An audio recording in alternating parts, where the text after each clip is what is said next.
আমার কানাই কোথায়? আমার কানাই কোথায়? আমি তোদের সবাইকে দেখছি, কিন্তু আমার কানাইকে আমি দেখতে পাচ্ছি না। ওরে শ্রীরাম, তুই বল বল, আমার কানাই কোথায়? আজ যখন দুটি নয়ন ধারায় ভেসে যাচ্ছে, শ্রীরাম আর স্থির থাকতে পারলেন না। মায়ের চরণে আচার খেয়ে পড়ে বলছে, মা, আমি তোমার কানাইকে অনেক বাধা দিয়েছি মা। আমি হাতে ধরে টানতে নিয়ে যাব বলে যখন হাতে ধরে টানছি, ও আমার হাত কানা ছেড়ে দিয়ে ওই কালী দহের সরোবরে ঝাঁপ দিয়েছে মা। ও আমাদের কথা শুনে না মা, ও আমাদের কথা শুনে না। শ্রীরাম, তুই আমার কানাইকে ধরে রাখতে পারলি না? তোর কাছে তো সমস্ত দায়িত্ব দিয়েছিলাম, তুই আমার কানাইকে রাখতে পারলি না। আমার কানাই এমন করে ওই সরোবরে ঝাঁপ দিয়েছে। না না না না, আমি আর বেঁচে থাকতে চাই না। আমি ওই সরোবরে ঝাঁপ দিয়ে আমি আমার জীবনটাকে শেষ করে দেব। মা যখন কাঁদছে এমন ভাবে পদকর্ত বলছে, দেখা দেখো মায়ের ভাবটা তুমি দেখো। আজি কান্দে বজেশ্বরী উচ্চ স্বরকটি, কান্দে বজেশ্বরী উচ্চ স্বরকটি, কান্দে বজেশ্বরী উচ্চ স্বরকটি, কান্দে বজেশ্বরী উচ্চ স্বরকটি। কোথায় রে গোকুল চন্দ্র,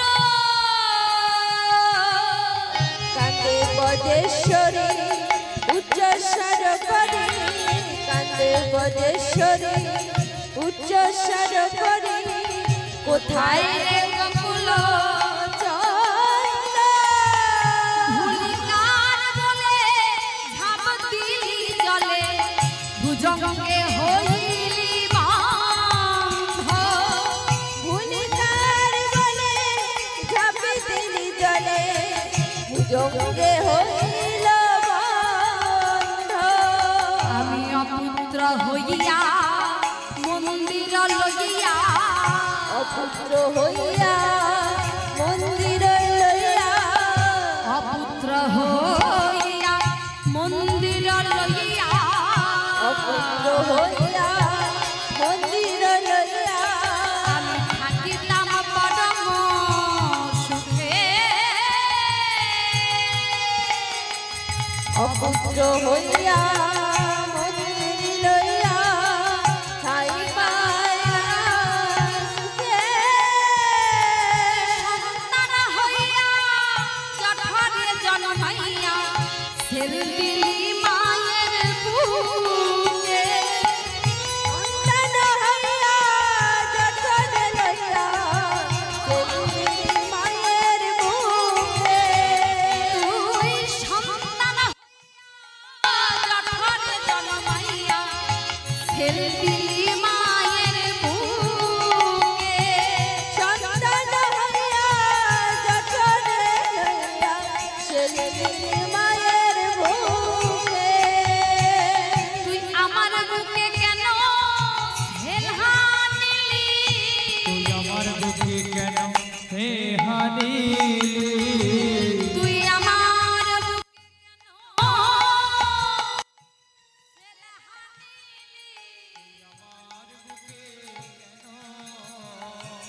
তুই কেন এমন নিঠুর হলি, আমার বুকে কেন ছেড়ে দিলি, এমন কেন নিঠুর হলি, আমার বুকে কেন ছেড়ে দিলি।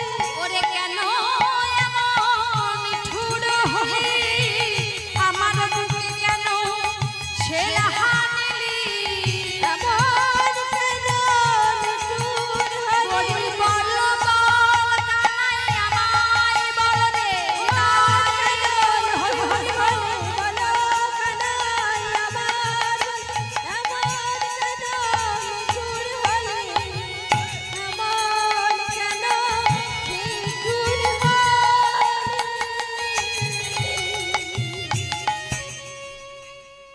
যখন ছুটতে ছুটতে গিয়ে সেই সরোবরে ঝাঁপ দেবে মা, বলরাম এসে মায়ের হাতখানা ধরেছে।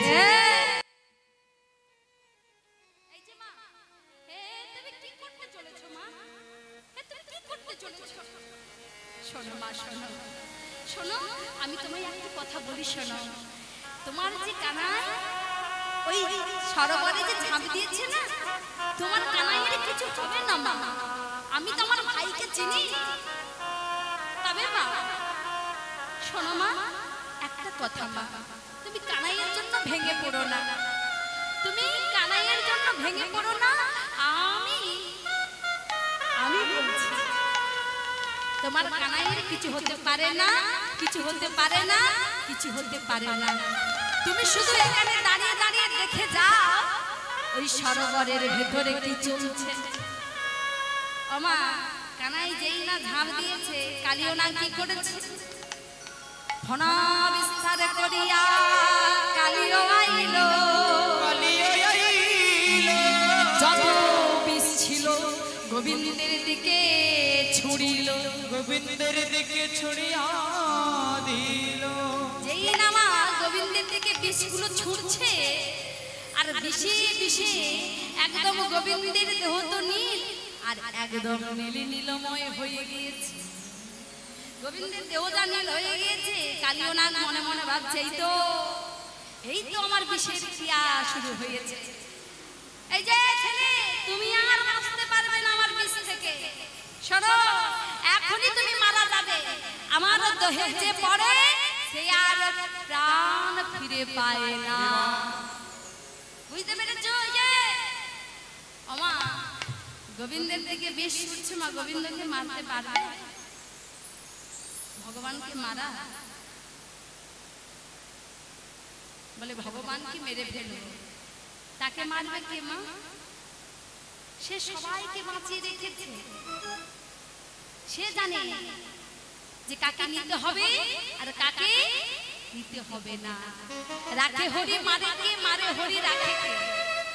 সে যদি চায় তোমার জীবন বাঁচিয়ে রাখতে পারে, আর সে যদি চায় তোমার জীবনকে কেড়ে নিতেও পারে, তাই না? তবে তাকে মারবে কার সাথে আছে? কারো সাথে আছে? গোবিন্দকে আবার মারবে। যখন কালিও নাগ বিষ ছুটছে মা, গোবিন্দ মা দাঁড়িয়ে আছে, আর বিষ ছুটতে ছুটতে যখন বিষ সরে গেল, কালিও নাগের নয়ন যখন গোবিন্দের নয়নে পড়ে গেল মা, কালিও নাগের একটু মায়া এলো। কি এলো? মায়া এলো। হ্যাঁ রে, কোন মায়ের কোল থেকে আমার সরোবরে এসে পড়েছিস? আয় আয় আয়, তোকে আমি তীরে নামিয়ে দেব। আয় আয় আয়, তীরে তুলে দি, আয় আমার কাছে আয়। শোন, আমি জীবনে কাউকে ক্ষমা করি না, আজ আমি তোকে ক্ষমা করব। দেখি আমার খুব মায়া হলো। আয় আয় আয়, আমি তোকে ওই তীরে তুলে দেব। ভগবান বলছে, ওরে কালিও, তোর বড় অহংকার।